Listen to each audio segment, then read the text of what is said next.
How do you beat a radar that sees you and a missile that doesn't miss? Our MiG-29 crosses the line near Cersan at nap of Earth, when a VHF P-18 flushes him out and Iglas ripple from the hedgerows SPO-15 blips. Then silence. He yanks 9G and rides the contours like his life depends on it. Because it does. In the next minutes, you'll learn the exact sequence that let him climb into a Tor M2 envelope, launch a JDAM ER for a 40-mile glide, and live to exit on one engine. Before we move on, please take a moment to subscribe to the channel and like the video. 30 meters. Hedgerows blurring. The SPO-15 chirps once from a far search beam, then goes dead. And that silence is worse than noise. He stays welded to the terrain, not because he wants to, but because it's the only way to carry enough speed for a release later. The MiG skates along a shallow drainage line near Cersan, throttle riding the stops, nose twitching with every micro-correction to keep the jet inside the shadow of the Earth. The plan is simple. Stay masked, keep energy, and accept that any warning of an infrared shot won't come from a box. It'll come from smoke. The push happens fast. A wide VHF sweep from a P-18 washes him as he crosses a low saddle, and that sweep is like turning on a light in a dark room. Rooftops and tree lines wake up first Iglas lights from the 12, white thread clawing at the sky. A second flares from the right, then another from the left, staggered by a breath. No tones, no digital sympathy, just 3 plumes and a choice. Climb for room to maneuver and risk more shooters, or stay down and force the missiles to work through ground clutter. He goes for angle, not altitude. The brake starts with a snap, 9G, onset hard and clean, so the missile has to chase lateral motion instead of a straight heat source. The MiG's spine groans as he rolls into the bandit at the nose, then rains it across the beam. Flares spit in a staggered cadence. Not a single dump, but a string with rhythm so every seeker sees a fresh, hotter decoy as the aspect changes. He rides a slight climb, just a few wingspans, to create vertical separation, then dives back into the ground track so the missiles must correct both up and sideways. That correction costs them energy they won't get back. Iglas' seeker hunts heat, but it doesn't see the world like a pilot does. Off-bore sight limits mean it needs the target inside a cone to hold a good track. Against open sky, that cone is clean. Against a dirty ground background, the seeker works harder to isolate the engine plume from road reflections and sun-warmed roofs. Proximity fuses help when the angle is right, but a steep, late intercept over clutter shortens the decision window and makes the fuse logic less forgiving.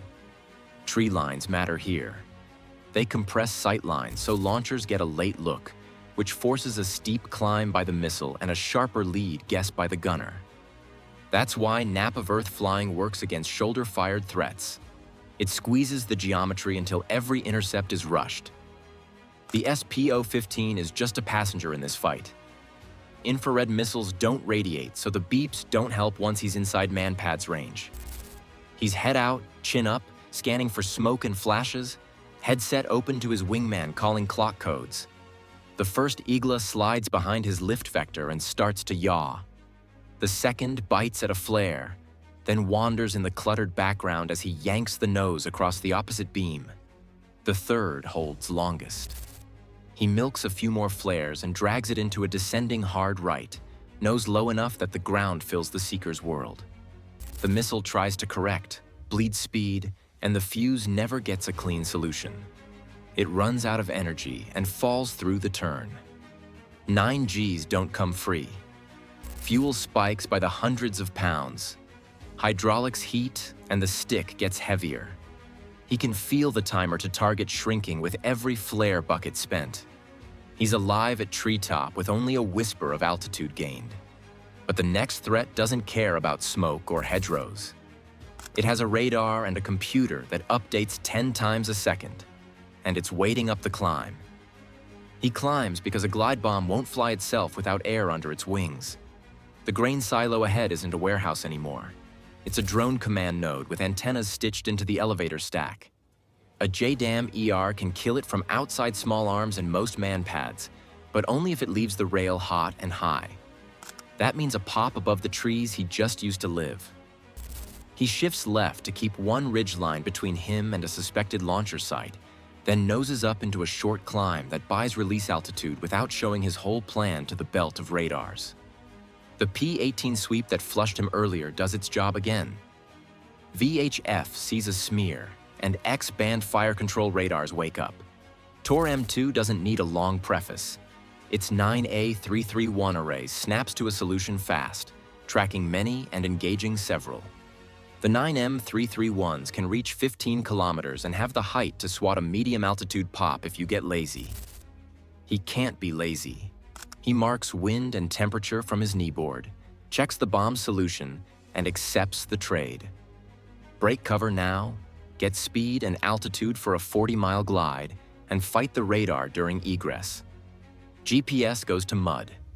Kasuka forehammers L1 and L2, and the navigation page stops giving comfort. The fix is baked into the weapon. A ring laser gyro INS retrofit that holds sub-10-meter accuracy for roughly 2 minutes after GPS loss. That window is the bridge. He only needs the first segment of the glide to be blind to satellites. Past that, the bomb should reacquire or ride the inertial until the final dive. The release computer factors the headwind and density. He gives it the speed and height to make those numbers real, then squeezes the pickle. The weapon leaves clean, wings unfold, and it begins to arc on the corridor pre-computed for range. The TOR's track sharpens. He inverts, rolls level into a split S, and drags the nose across the radar's look angle. The goal isn't a pretty aerobatic figure, it's a Doppler problem. He wants his radial velocity to cross zero in the radar's filter, a notch that makes him look like ground. He times a chaff cut during the roll, not after, so the metallic cloud carries his old vector while the jet presents a new one. That creates a mismatch in the track file and forces the radar to choose between stale and real. TOR updates its solution every 1/10 of a second. That's fast, but not magic.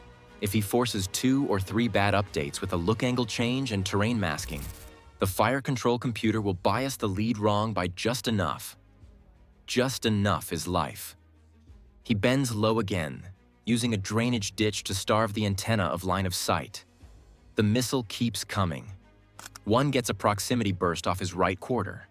The shock thumps the cockpit, the right engine spools rough, and the hydraulic temps climb, controls stiffen. He unloads to stop the heat rise, bumps crossfeed, and keeps the jet flying with a heavier left hand. The JDAM rides its plan, gliding at a shallow angle toward the silo inside. The fuse is set for delay, not instant. The bomb wants to get deep before it speaks. He doesn't see the hit. The wingman calls the strike. The JDAM punches through the elevator stack and cooks off in the core. Floors fall in order. Then the drone munitions go secondary, a chain of pops and flashes that tells him the node is out.